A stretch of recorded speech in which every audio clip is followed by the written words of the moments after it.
समता और सम्मान के खातिर जगमय से करे जग जाहिर। समता और सम्मान के खातिर जगमय से करे जग जाहिर। स्वाभिमान के भड़के सोला रे भुजबल महंत के डोला रे। हाय रे भुजबल महंत के डोला रे।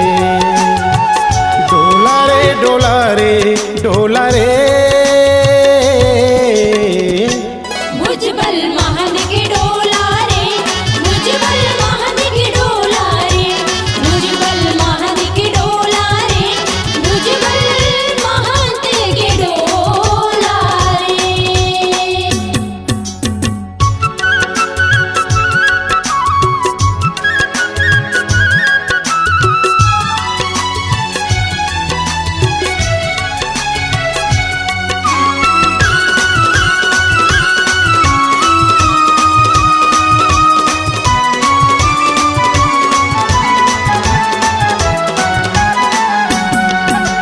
सन 1830 करीबन सत के लोहा माना।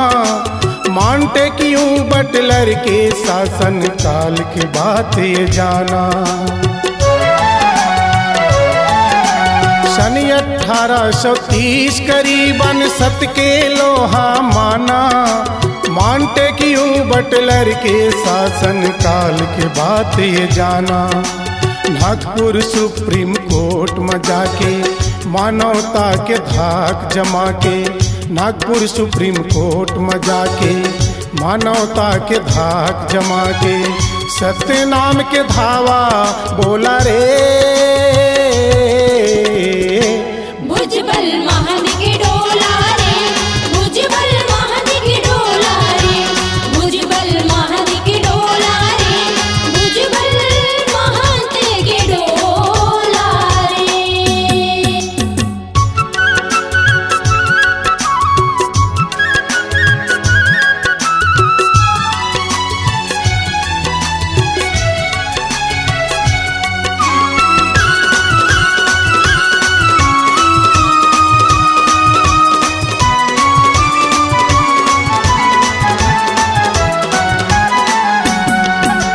राजा के दरबार में जाके बोले बानी बड़े बड़े। बटलर के रानी जी छत ऊपर ले देखे खड़े खड़े। राजा के दरबार में जाके बोले बानी बड़े बड़े। बटलर के रानी जी छत ऊपर ले देखे खड़े खड़े। मानव के स्वाभिमान के खातिर कहे राजा लसुन राजा वीर।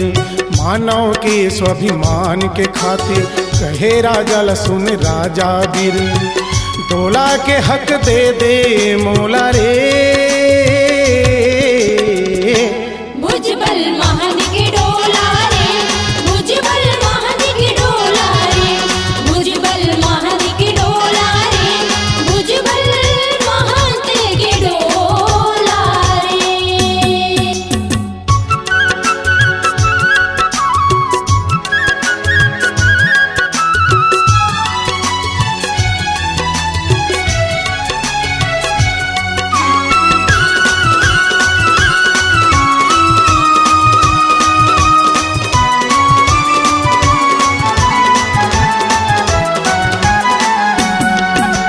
बटलर राजा डोला देहे बर साफ करे इनकार।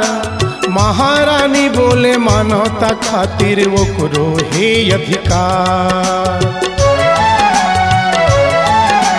बटलर राजा डोला देहे बर साफ करे इनकार। महारानी बोले मानवता खातिर वो करो हे अधिकार। रानी बचन सुन के रहे राजा मनमा गुन के कहे। रानी बचन सुन के रहे राजा मनमा गुन के कहे। जा डोला दिया मैं तोला रे भुजबल महंत के डोला रे। भुजबल महंत के डोला रे।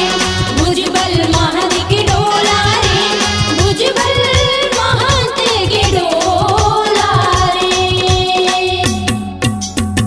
समता और सम्मान के खातिर जगमय से करे जग जाहिर।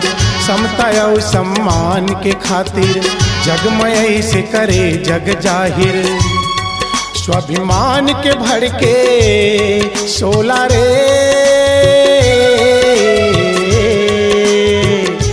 भुजबल महंत के डोला रे।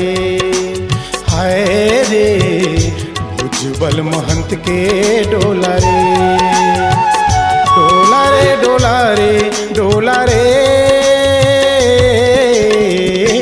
भुजबल महंत के डोला रे, भुजबल महंत के डोला रे, भुजबल महंत के डोला रे, भुजबल महंत के डोला रे, भुजबल महंत के डोला रे, भुजबल महंत के डोला रे, भुजबल महंत के डोला रे, भुजबल महंत के डोला रे। जब भुजबल दास महंत ने राजा के दरबार से डोला की मांग किया तो राजा ने डोला देने से इनकार कर दिया। तब भुजबल महंत ने कहा, मैं आपके दरबार से तभी जाऊंगा जब मुझे आप डोला प्रथा का अधिकार देंगे, अन्यथा मैं अपना प्राण त्याग दूंगा। ऐसा कहकर महंत जी दरबार के सामने भूख हड़ताल पर बैठ गए। इस बात को राजा की महारानी भी दरबार में बैठी सुन रही थी। दरबार समाप्त होने के बाद भी महंत जी अपने घोड़े व कुत्ते के साथ अनशन पर बैठे रहे।